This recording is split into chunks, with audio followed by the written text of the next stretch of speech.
देख रहे हैं कैपिटल टीवी बिहार और मैं हूं आपके साथ सृष्टि शाह। बिहार में बढ़ते अपराध पर लगाम कसने के लिए पुलिस अब एक्शन मोड में है। प्रदेश में अपराधियों के हौसले पस्त करने के लिए पुलिस ने अब उत्तर प्रदेश के योगी मॉडल की तर्ज पर कार्रवाई शुरू कर दी है और ऐसे में एक बड़ा मामला सामने आया है, जहां 1.5 दर्जन से ज्यादा हत्या, लूट और रंगदारी के मामलों में कुख्यात अपराधी रोशन शर्मा को पुलिस ने हाफ एनकाउंटर में पकड़ा है। जानकारी के मुताबिक पुलिस ने जब उसे पकड़ने की कोशिश की तो उसने भागने और फायरिंग करने का प्रयास किया, जिसके जवाब में पुलिस ने जवाबी कार्रवाई करते हुए उसके पैर में गोली मारी। फिलहाल आरोपी अस्पताल में भर्ती कराया गया है। तो क्या इस कार्रवाई के बाद से अपराधियों में खौफ का माहौल है? क्या बिहार पुलिस अब किसी भी अपराधी को बख्शने वाली नहीं है? इन सवालों का जवाब हालिया एनकाउंटर और पुलिस की सख्त कार्रवाई में छिपा है। चुनावी माहौल में कानून व्यवस्था को लेकर सरकार सख्त है और अपराध पर जीरो टॉलरेंस नीति अपनाई जा रही है। ऐसे में साफ संकेत है कि अब अपराधियों के लिए बिहार में कोई जगह नहीं बची। चलिए इस पूरे मामले को जरा विस्तार से देखते हैं। पटना में बुधवार की सुबह कुख्यात अपराधी रोशन शर्मा का एनकाउंटर कर दिया गया। फुलवारी शरीफ में छापेमारी के दौरान कुख्यात अपराधी रोशन शर्मा पुलिस पर हमला कर भागने का प्रयास कर रहा था, जिसके बाद पुलिस ने जवाबी कार्रवाई में उसके पैर में गोली मार दी। फिलहाल अपराधी इलाज के लिए पीएमसीएच में भर्ती कराया गया है। तो वहीं बताया जा रहा है कि रोशन शर्मा के खिलाफ पटना के कड़कड़बाग और रामकृष्ण नगर, अगमकुआं के साथ कई थाना क्षेत्रों में गंभीर आपराधिक मामले दर्ज किए गए हैं। इनमें बैरिया 0 माइल्स बस स्टैंड पर चलती बस में कृपानाथ शर्मा के चालक की गोली मारकर हत्या, कुमरार में रॉकी नाम के युवक को चाकू मारकर और पेट्रोल पंप पर लूट की वारदात जैसे मामले शामिल हैं। इसके साथ ही पुलिस का कहना है कि रोशन जहानाबाद का रहने वाला है, जहां बिहार, बंगाल और झारखंड में इसके ऊपर तकरीबन 1.5 दर्जन से अधिक हत्या, लूट और रंगदारी का मामला दर्ज है। पुलिस ने रोशन को जहानाबाद से गिरफ्तार किया था, जहां रोशन ने बताया कि फुलवारी शरीफ में आर्म्स रखा हुआ है। पुलिस ने रोशन को लेकर फुलवारी शरीफ पहुंची और भारी मात्रा में वहां से आर्म्स और जिंदा कारतूस बरामद किए गए।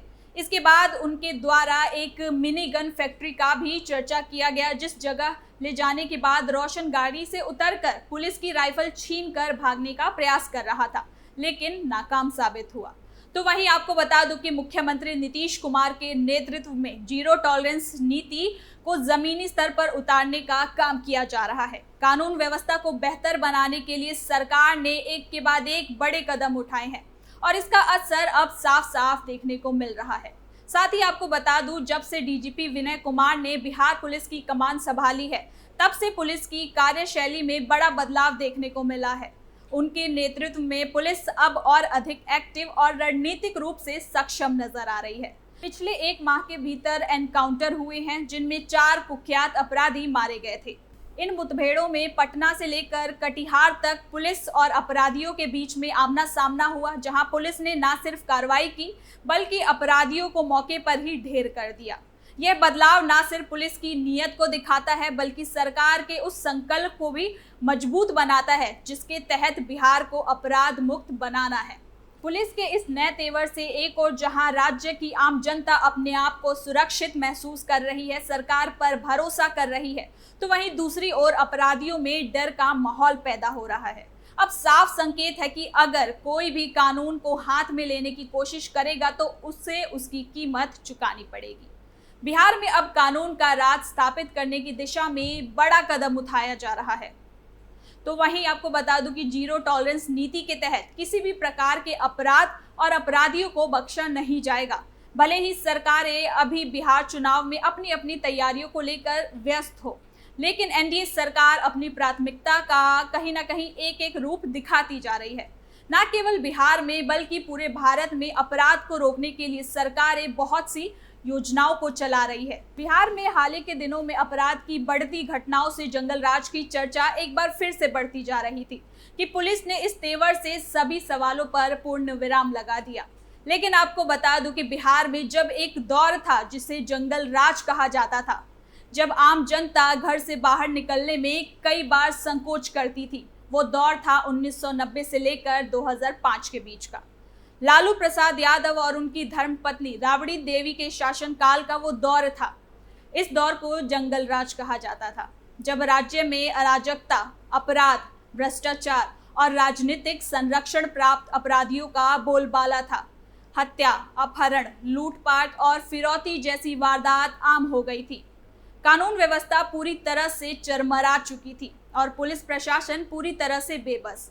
और ये सवाल हर बार लालू प्रसाद यादव को कटघरे में इसलिए खड़ा कर देता है क्योंकि 1990 के दशक में जब बिहार के मुख्यमंत्री के तौर पर लालू यादव का शासन हुआ करता था, तो इसके बाद से ही अपराधियों का राजनीतिक संरक्षण बढ़ने लगा। कहा जाता है कि उस समय मंत्रियों के आवास अपराधियों के लिए गेस्ट हाउस माने जाते थे, जहां अपराध के बाद उनको शरण मिलती थी। लालू राज में अपराधियों और राजनेताओं की साठगांठ का इससे साफ पता चलता है कि उनके राज में कई गैंगस्टर और माफिया नेता विधायक और सांसद बने थे, जैसे शहाबुद्दीन, मुन्ना शुक्ला, आनंद मोहन और भी बहुत से ऐसे नाम हैं जिसकी वजह से लालू यादव के पूरे शासनकाल पर आज भी सवाल उठता है। 1990 के विधानसभा चुनाव को जीतकर शहाबुद्दीन पहली बार विधायक बने थे। इसके बाद आपराधिक छवि वाले शहाबुद्दीन को कई बार पदों से नवाजा लालू यादव ने। इसका नतीजा बिहार की जनता आज भी भोगती है। लेकिन आज बिहार में जो बदलाव आया है वो जनता को आगे बढ़ने का हौसला देता है। और खास बात तो ये है कि भ्रष्टाचार के खिलाफ अभियान को सफल बनाने वाले लोगों का आज सरकार सम्मान भी करती है। इसी कड़ी में परिवारवादियों में कैमूर से आफ्ताब आलम और नालंदा से परमानंद कुमार को हरित पौधे के गमले देकर और उन्हें सम्मानित किया गया। ये पहल महज छोटी सी है, लेकिन इससे जनता में जागरूकता का असर कहीं ना कहीं देखने को मिलता है।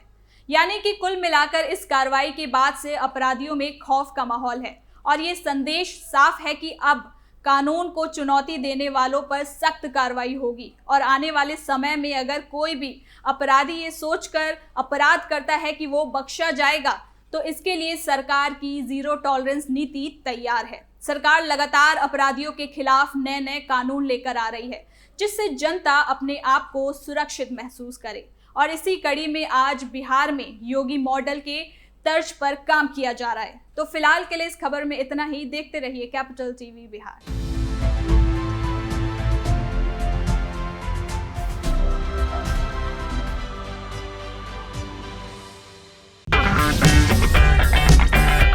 अगर आपको हमारा वीडियो पसंद आया हो तो इसे लाइक करें, हमारे चैनल को सब्सक्राइब करें और हाँ, बेल आइकन दबाना ना भूलें ताकि आप तक हमारे वीडियो की नोटिफिकेशन पहुंचती रहे। आप अपना सुझाव हमें कमेंट बॉक्स में दे सकते हैं। हमारे साथ जुड़ने के लिए शुक्रिया।